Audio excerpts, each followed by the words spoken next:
Adrywasa. I'm just in that. Noel Fasa. दिवस muscle से अनबसा। बाबा दो चाय लगा देना। हाँ बेटा मैं तो कड़क सी बनाना। हाँ जी नमस्ते उस्ता नमस्ते का नमस्ते दुनिया उस्ता नमस्ते ना नमस्ते ना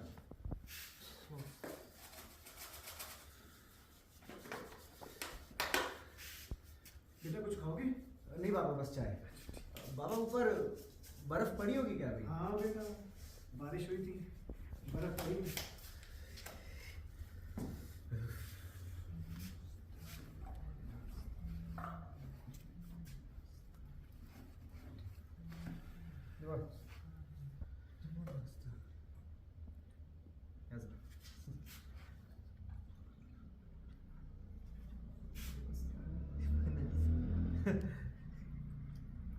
चाय पास्ता ये लो बेटा चाय चाय पी लो।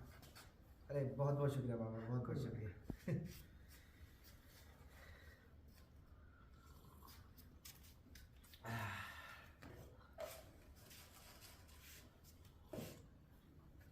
बाबा दुकान शाम तक कब तक खोल के रखते हो आप? बेटा वैसे तो 5 बजे तक खोल के रखते हैं। पहाड़ी के नीचे घर है ना अच्छा तो सामान लेके नीचे जाना पड़ता है तो 6 बजे तक चले जाते हैं बिल्कुल।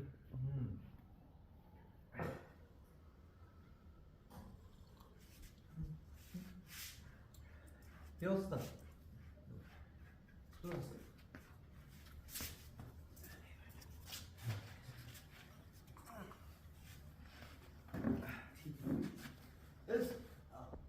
पिक्चर पिक्चर बाबा ये आपके साथ एक फोटो खिंचवाना चाहता है। बाबा बाबा इधर देखो इधर हाँ amazing just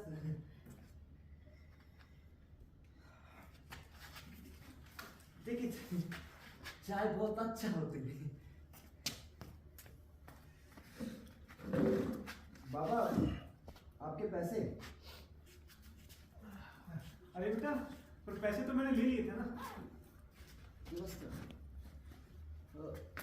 चाय अच्छा होती बाबा इसको आपकी चाय बहुत अच्छी लगी ये आप रख लीजिए। ये चेहरा इतना पहचाना सा क्यों है? उसने मन ही मन सोचा सरजू हाँ वही तो है वही नाक ठुड्डी पर बड़ा सा तिल कैसे भूल सकता था वो उसे। बाबा ये पैसे आप रख लीजिए इसको चाय बहुत अच्छी लगी। हाँ चलिए हम चलते हैं। अच्छा बेटा बेटा ये कौन है और इससे जरा पूछ रहा कौन से देश से आया है और कहाँ जा रहे हो तुम लोग? बाबा आपको देशों के नाम पता है? हाँ बेटा पता है मुझे। अब ये नीदरलैंड से आया है और वो वाला पहाड़ देख रहे हैं ना आप? हम लोग वहां ट्रैकिंग के लिए जा रहे हैं।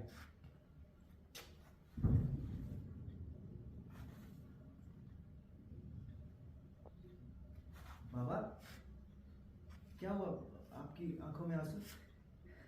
कुछ नहीं बेटा वो किसी की याद आ गई थी। बेटा तुम लोग इतनी ठंड में वहां क्या करने जा रहे हो और अब तो बर्फ भी गिरने वाली है। अरे बाबा फिक्र मत करो हम लोग जा रहे हैं और जब वापस आएंगे तब आपके हाथ की चाय पीकर जरूर जाएंगे। आप फिक्र मत करिए। अच्छा हाँ ठीक है बेटा। चलिए हम चलते हैं बाबा। ठीक ठीक चलो लसे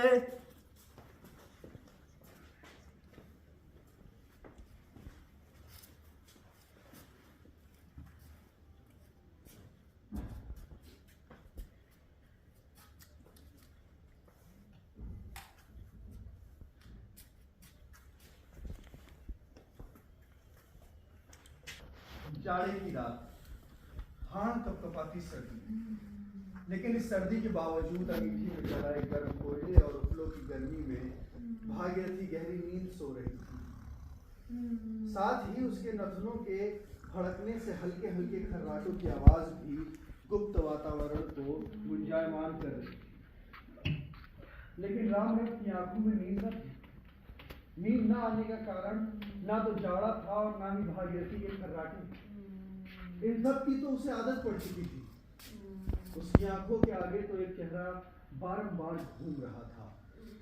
अगर उसका सरजू आज होता तो वो वैसा ही दिखता क्या। मन किया भागीरथी को झंझोड़ कर उठा दे। मन की इस त्रास को वो अकेले क्यों झेले। लेकिन फिर बुढ़िया पर तरस आ गया। बहुत कष्ट झेले हैं उसने अपनी जवानी में। अब तो इतने वर्ष हो गए, उन यादों को जहन से दूर भी कर चुकी होगी वो। लेकिन रामरथ क्या करे, आंखों में नींद नहीं थी और जाड़ा भी और दिनों की अपेक्षा ज्यादा लग रहा था। और भागीरथी के खर्राटे की आवाज, जबकि वो भी जानता था कि नींद ना आने का कारण ये तो कदापि न था। क्यों इतने बेचैन हो? नींद नहीं आ रही है क्या? रुको, मैं तुम्हारे लिए पानी ले आती हूँ।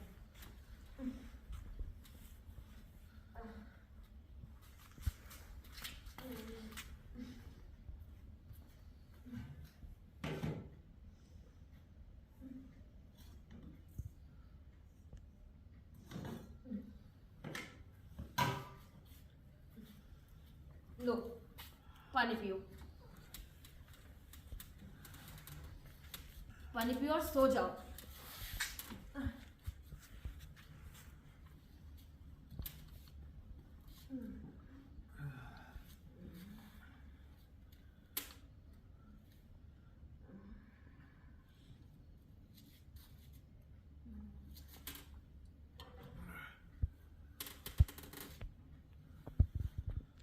भाभी, ए भाभी, अब क्या है?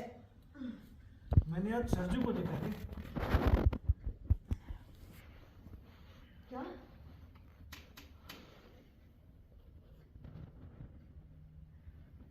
तुम पगला गए हो क्या? सजा गए हो तुम?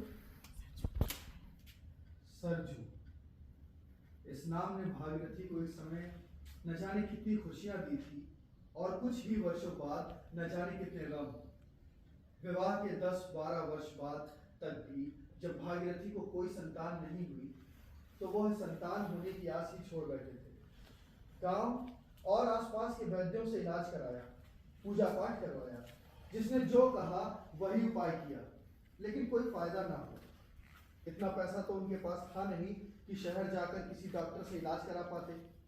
लेकिन हाँ, आसपास के गांवों में किसी भी साधु संत के आने की खबर सुनते तो भागीरथी और रामरथ वहां शीश झुकाने पहुंच जाते।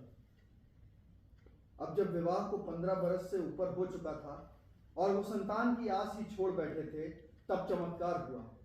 भागीरथी गर्भवती थी।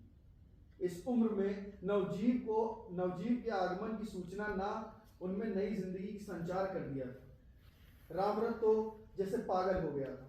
भागीरथी को सिर आंखों पर रखता, उसे घर का भी कोई काम न करने देता। समय बीता और भागीरथी ने एक बालक शिशु को जन्म दिया। पूरा घर खुशियों से भर उठा। घर में कोई बड़ा बूढ़ा तो था नहीं जो उन्हें समझाता कि बच्चा कैसे पाला जाता है। लेकिन भागीरथी का स्वभाव इतना मधुर था कि गांव भर की बड़ी बूढ़ियां आकर उसकी मदद कर जाती। दोनों ने बहुत प्यार से उसका नाम रखा सूरज, जो बाद में प्यार में बिगड़ते बिगड़ते सरजू हो गया।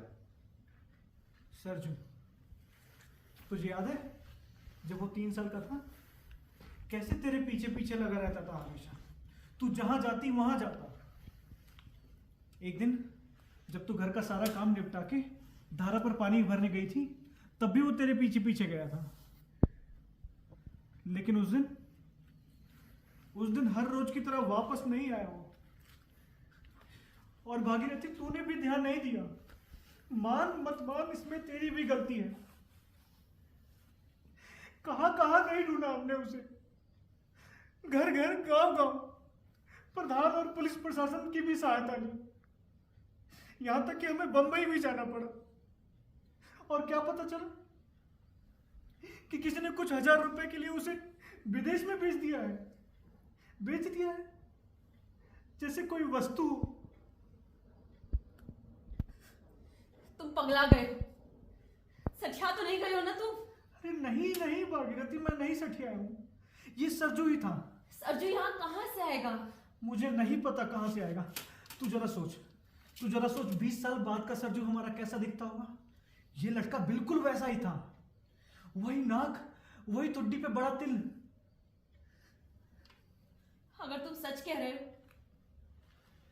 क्या वो लोग दुकान पे आएंगे?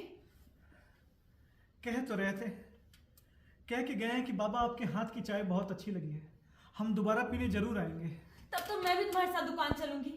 हाँ, मुझे ले चलो, मैं उसके सामने हाथ जोड़ूंगी और उसे बताऊंगी कि वो मेरा बेटा है। नहीं सरजू, हाँ। तू कुछ अनाप शनाप बक नहीं, देगी। उसे बताऊंगी कि वो हमारा बेटा है। अरे नहीं नहीं, मैं नहीं ले जा सकता। अच्छा सुनो तो, मैं कुछ नहीं कहूंगी, बस उसे देखूंगी। मुझे ले चलो। चल ठीक है, तू अभी सो जा, हम सुबह चलेंगे, तू सो जा आराम से। वो लोग आएंगे ना? हाँ, कह के तो गए थे। चल सो जा, आजा। तुम भी सो जाओ। हाँ वो आएंगे ना? हाँ बाबा आएंगे। कब आएंगे वो लोग? अरे बाबा आते ही होंगे, मुझे बता के नहीं गए कि कब आएंगे, जब आएंगे तब मिलेंगे। अच्छा ठीक है।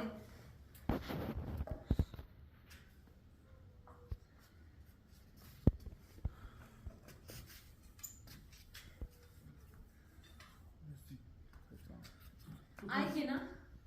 हाँ बाबा आएंगे, तू पानी गर्म करने के लिए रख दे थोड़ा सा। कितना समय तो बीत गया, कब आएंगे वो लोग? इसीलिए नहीं लेके आया था मैं दुकान पे, मुझे पता तू परेशान करेगी।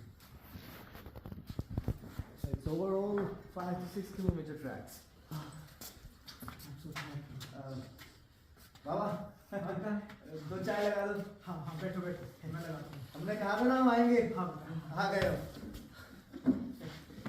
ये तो सच में हेलो स्मिता। हमारा बेटा। सच में? अम्मा क्या कह रही है? अरे कुछ नहीं बेटा, कुछ नहीं, वो थोड़ी बुरी होगी ना तो कुछ भी बड़बड़ाती रहती है।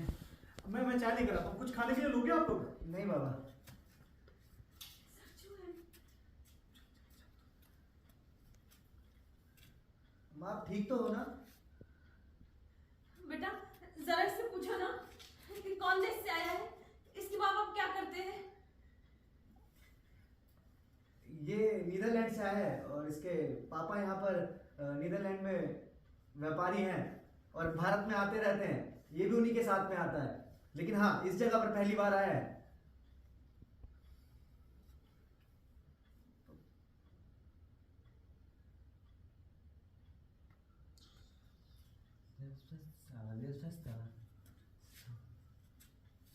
और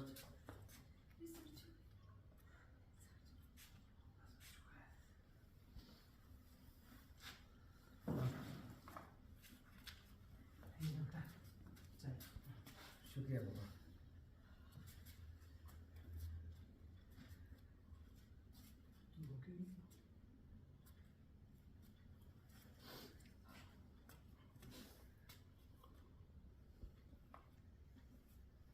भागीरथी सरजू के पास आकर खड़ी हो गई, कपकपाता हाथ उसके सिर पर रख दिया।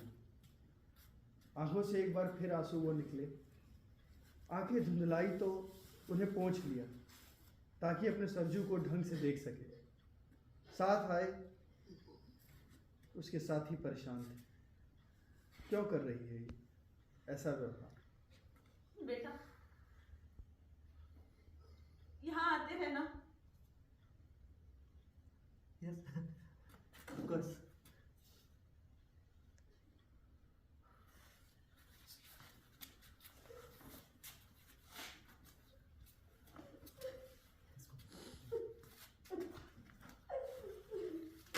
तुमने उनको रोका क्यों नहीं?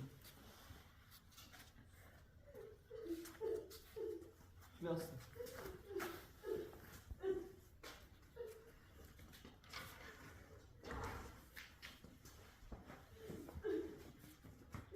क्या हुआ? बोल। भागीरथी प्रस्तर मूर्ति बनी जहां खड़ी थी वहीं खड़ी रह गई। जीवन एक बार फिर पुराने ढर्रे पर चल निकला, लेकिन एक अंतर भागीरथी के जीवन में जरूर आ गया था कि अब वो रोज पति के साथ चाय की दुकान पर बैठने लगी। आखिर उसका बेटा फिर आने को जो कह गया था।